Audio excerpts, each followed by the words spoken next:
Morning everyone, welcome to another episode of Dog Walks from the CEO. As usual, it's me, Cooper. Say good morning. Otherwise distracted. So beautiful morning in the Essex countryside. It's around about just before 6 o'clock. I don't normally take Coops out this early for his walk, but it gives me a chance for a public service announcement, I guess.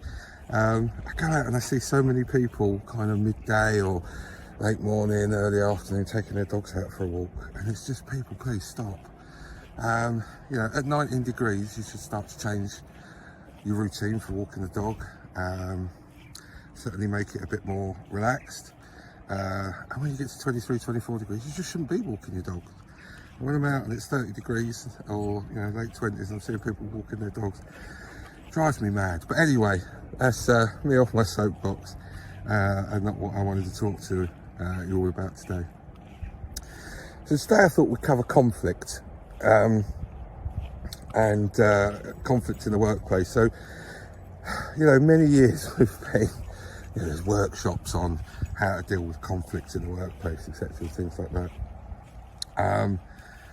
I kind of want to do the opposite and encourage conflict in my business. And when I say encourage conflict, it's what I would like to think of as healthy conflict. And there's nothing more positive than that conflict if you foster it in the right way. So for me, how does that manifest itself?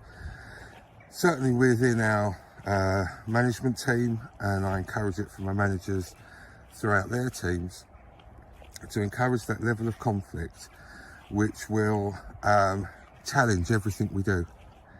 And that's what I mean by a healthy conflict. It's not just an argument between two people. It's a constructive conflict where we push back and we consistently challenge people's ideas. Are they right?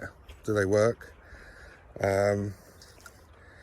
It could be very detrimental to a business to be sitting there in a meeting, all come to an agreement, whereas actually people don't tend to, maybe they don't agree, but they don't feel like they can have that healthy conflict, and they walk out of the meeting and go, oh, I'm not going to do that. Not great. So having that ability for healthy conflict is a real positive. And how do you get to there? One word: trust. The only way you'll ever be able to truly foster that healthy conflict is where there's trust within your team. And so that team feels the trust, they feel that they have the ability to put forward their ideas, that those ideas are welcomed, but also those ideas can be challenged by anyone. And it doesn't matter who comes up with the ideas. I can't Cooper's found some friends. I can't come up with great ideas every day, and that's what I leave my management team to do. If they don't feel like they can truly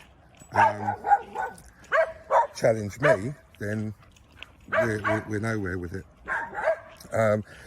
So trust. And it also, moving on from that, brings me on to something that I find really interesting, and I see in a lot of managers, is their teams around them, their insecurities, not the team's insecurities, the manager's insecurities. And this manifests itself in a couple of ways in the kind of training that they give their team, and the kind of people they recruit, full stop. Now, people naturally recruit people like them, people they like. That's human nature, that's going to happen. But recruiting people that you don't feel intimidated by, you don't feel challenged by, it's just disastrous. My job as a CEO, or one of my jobs, is to look for people that are better than me. And I say this to all my team, that I will only recruit someone who's better than me. And I'm not arrogant enough to think that I'm great at everything. I'm not. As a CEO, you become very much a generalist. And then you want to find people that in their discipline are significantly better than you and add value.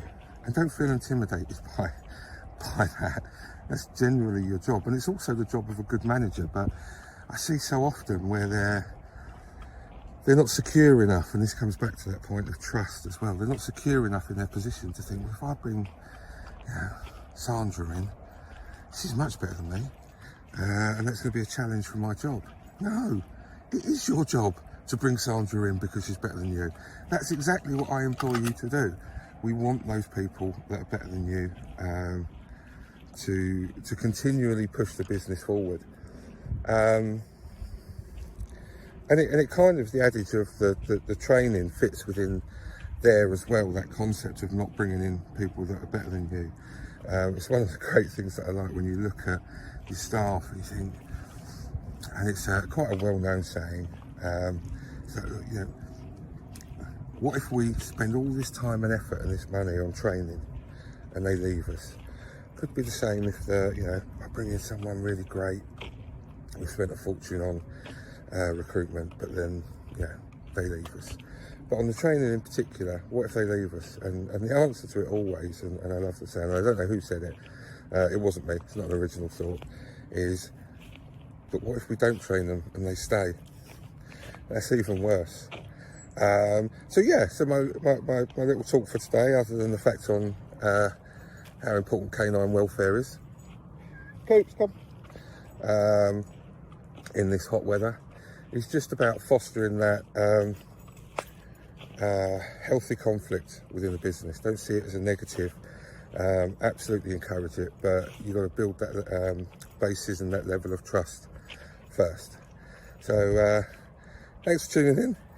Hope you enjoyed it, and speak to you all soon. So it's goodbye from me, Coops, and it's goodbye from him as well.